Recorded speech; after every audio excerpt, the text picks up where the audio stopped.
Pemirsa, pembelajaran jarak jauh hingga kini menjadi solusi di tengah pandemi. Namun tingginya biaya kuota internet untuk belajar daring banyak dikeluhkan orang tua siswa dari keluarga tak mampu.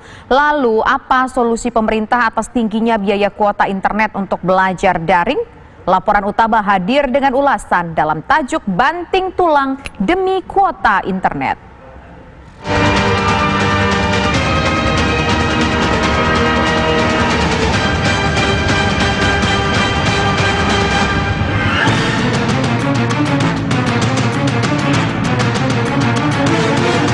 Sebulan habis berapa itu? 150 per bulan. Kalau saya menilai itu terlalu mengada-ada. Sebenarnya pendidikan jarak jauh itu jauh lebih murah dibanding di sekolah.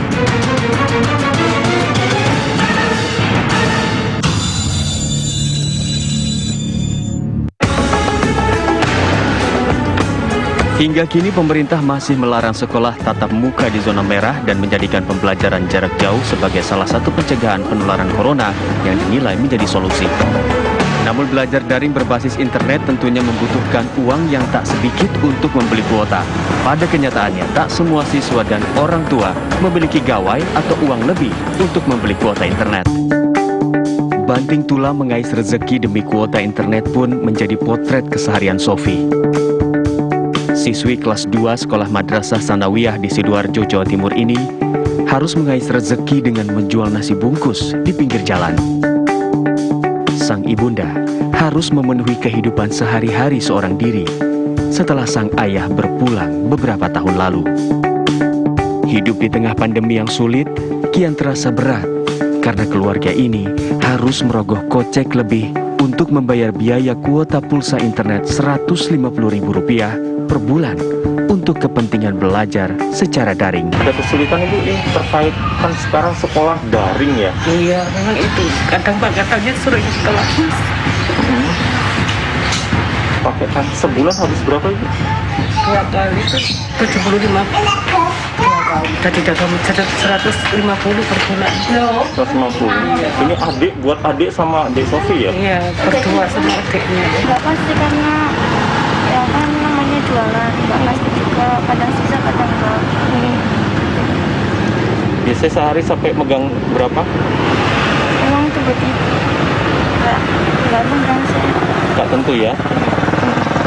Uangnya untuk apa? Beli kuota? Keluarga Sofi tak sendiri. Berdasarkan data YLKI, keluhan tentang tingginya biaya kuota untuk belajar jarak jauh memang cukup banyak. Kami sudah banyak menerima keluh kesah masyarakat, ya, baik ibu-ibu, anak-anak ataupun para guru terkait dengan pembelajaran jarak jauh yang dikenal dengan belajar secara online, khususnya di kalangan sekolah dasar, SMP atau bahkan SMA. Nah, keluhan-keluhannya memang rata-rata sama, ya, menyangkut misalnya terutama di kalangan menengah bawah itu menyangkut biaya pulsa yang sangat tinggi. Kami sudah mendeteksi misalnya untuk anak SMP dalam misalnya 3 hari dia bisa mengeluarkan 50.000 hanya untuk beli paket pulsa. Nah, saya hitung sebulan dia bisa mengeluarkan biaya antara 500.000 bahkan lebih. Ini tentu sangat memberatkan bagi kelompok menengah bawah. Titik-titik lemah yang muncul di lapangan sehingga pada prakteknya kami melihat efektivitas pembelajaran jarak jauh bagi anak-anak itu maksimal hanya 40% dari apa yang diajarkan oleh guru yang bisa terserap oleh siswa. Tapi ini memang satu persoalan yang harus kita cermati bahwa kondisi saat ini memang wabah belum reda, bahkan makin banyak yang terinfeksi sehingga mau tidak mau pembelajaran jarak jauh memang harus dilakukan. Yang mendesak adalah konsepnya harus diperbaiki, ya. Jangan sampai konsepnya kemudian menjadi beban baik bagi guru, sekolah, orang tua ataupun anak-anak. Implementasi pembelajaran jarak jauh atau PJJ sesungguhnya bukanlah hal yang baru.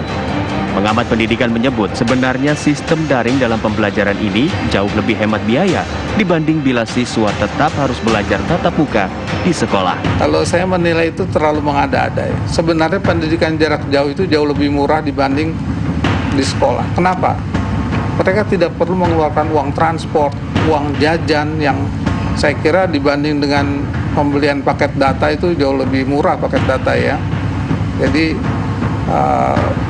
istilahnya jangan terlalu cengeng. Guru juga gitu mengatasnamakan muridnya yang miskin gitu. Saya kira itu nggak sesuai dengan realita ya. Jadi kalau kita ke sekolah, anak pasti butuh uang transport, butuh uang jajan, itu aja nilainya lebih dari paket data yang harus dibelikan buat anak. Jadi PJJ, pendidikan jarak jauh itu memang jauh lebih efektif dan efisien. Ya, pertama guru harus diberikan pelajaran untuk bagaimana melaksanakan pendidikan daring itu dengan menarik, dengan asik ya, itu satu. Terus kedua, pemerintah tuh mesti membangun jaringan wifi. Setiap sekolah tuh harus bisa punya wifi yang bagus ya. Dan ke depan karena pembelajarannya seperti ini kan sudah ada tanda-tanda bahwa ini akan dilanjutkan. Jadi mix tatap muka dengan pelajaran jarak jauh. Itu ya kita bersyukur karena pendidikan jarak jauh ini, misalnya kayak kemarin itu sekolah favorit ribut karena berebutan masuk situ, itu tidak akan terjadi lagi. Pendidikan jarak jauh ini, online ini, bisa membuat sekolah itu mendapatkan siswa secara unlimited, tidak terbatas. Karena siswanya tidak harus datang kok ke sekolah ya. Dan sampai ujian segala macam bisa dilakukan di rumah. Apalagi jika pengganti ujian nasional ini juga bisa dilakukan secara online. Lalu bagaimana solusi yang tepat untuk tidak menjadikan biaya kuota menjadi kendala bagi masyarakat ekonomi rendah untuk tetap memperoleh pendidikan? Jadi saya kira memang pihak sekolah ataupun Kementerian Pendidikan ataupun Dinas Pendidikan harus kreatif dan cerdas di dalam memformulasikan pembelajaran jarak jauh. Jangan disamakan antara pembelajaran jarak jauh dengan level mahasiswa atau level kuliah dengan anak SD, SMP, atau bahkan anak TK. Karena anak TK juga ternyata belajar jarak jauh, ini juga kurang pas sebenarnya ya. Pemerintah pun mengaku sudah ancang-ancang untuk menemukan solusi atas beratnya kuota internet yang harus ditanggung masyarakat, terutama kelas bawah. Jadi pemerintah memperhatikan sekali ya berbagai kesulitan yang timbul karena kebijakan sekolah daring ini ya akibat COVID-19. Jadi ada beberapa kebijakan yang akan diambil. Pertama adalah pembangunan jaringan wifi gratis terutama di daerah 3T ya, terluar terdepan ya, dan itu bekerjasama dengan provider-provider terutama dari BUMN ya.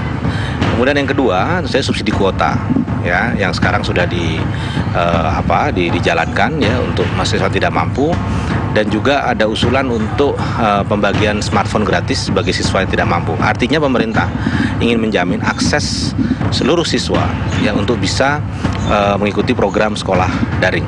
Jadi tidak boleh ada siswa yang kemudian karena kesulitan ekonomi ya tidak mampu untuk mengikuti program sekolah daring, karena sekarang memang sampai Desember program belajar mengajar masih dalam sifat yang online atau daring, tidak bisa tatap muka karena COVID-19. Saya kira PJJ itu bukan hal yang baru ya, sudah dilakukan ya, tapi untuk pelajaran-pelajaran tertentu misalnya ya. Dan sekarang karena pandemi maka tentu saja ini menjadi corak dari proses belajar mengajar untuk seluruh mata pelajaran. Jadi saya kira tidak ada masalah ya.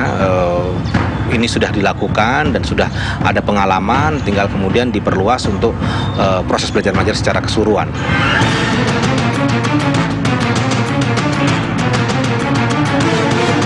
Sebulan habis berapa itu? 150 per bulan. Kalau saya menilai itu terlalu mengada-ada. Sebenarnya pendidikan jarak jauh itu jauh lebih murah dibanding di sekolah.